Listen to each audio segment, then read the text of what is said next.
Slowly up the hushed heaven.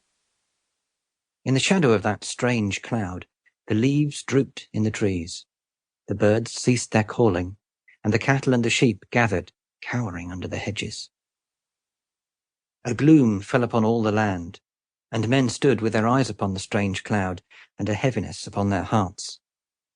They crept into the churches, where the trembling people were blessed and shriven by the trembling priests. Outside, no bird flew, and there came no rustling from the woods, nor any of the homely sounds of nature. All was still, and nothing moved save only the great cloud, which rolled up and onward, with fold on fold from the black horizon. To the west was the light summer sky, to the east this brooding cloud bank, creeping ever slowly across, until the last thin blue gleam faded away, and the whole vast sweep of the heavens was one great leaden arch. Then the rain began to fall. All day it rained, and all the night, and all the week, and all the month, until folk had forgotten the blue heavens and the gleam of the sunshine.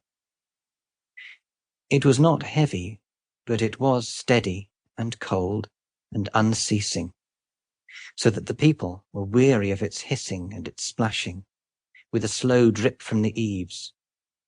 Always the same thick, evil cloud flowed from east to west, and with the rain beneath it. None could see for more than a bowshot from their dwellings, with the drifting veil of the rainstorms.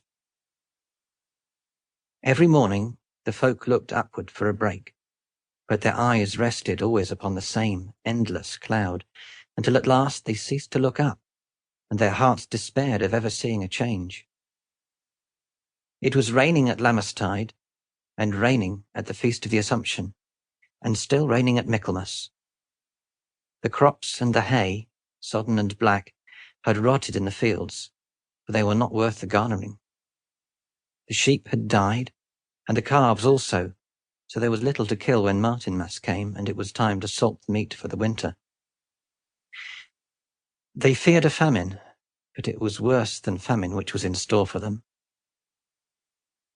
For the rain had ceased at last, and a sickly autumn sun shone upon a land which was soaked and sodden with water.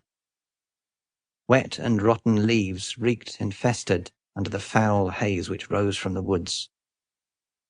The fields were spotted with monstrous fungi of a size and colour never matched before, scarlet and mauve and liver and black. It was as though the sick earth had burst forth into foul pustules.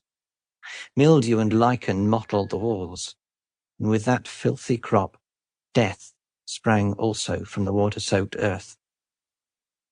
Men died, and women and children, the baron of the castle, the franklin of the farm, the monk in the abbey, and the villain in his wattle and daub cottage.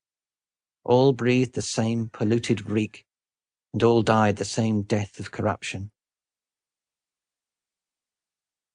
Of those who were stricken, none recovered, and the illness was ever the same. Gross boils, raving, and the black blotches which gave its name to the disease. All through the winter the dead rotted by the wayside for want of someone to bury them. In many a village no single man was left alive. Then, at last, the spring came, with sunshine and health, and lightness and laughter, the greenest, sweetest, tenderest spring that England had ever known. But only half of England could know it. The other half had passed away with the great purple cloud. Yet it was there, in that stream of death, in that reek of corruption, that the brighter and freer England was born. There, in that dark hour, the first streak of the new dawn was seen. For, in no way save by a great upheaval and change, could the nation break away from that iron feudal system which held her limbs. But now it was a new country which came out from that year of death. The barons were dead in swathes. No high turret nor cunning moat could keep out that black commoner who struck them down.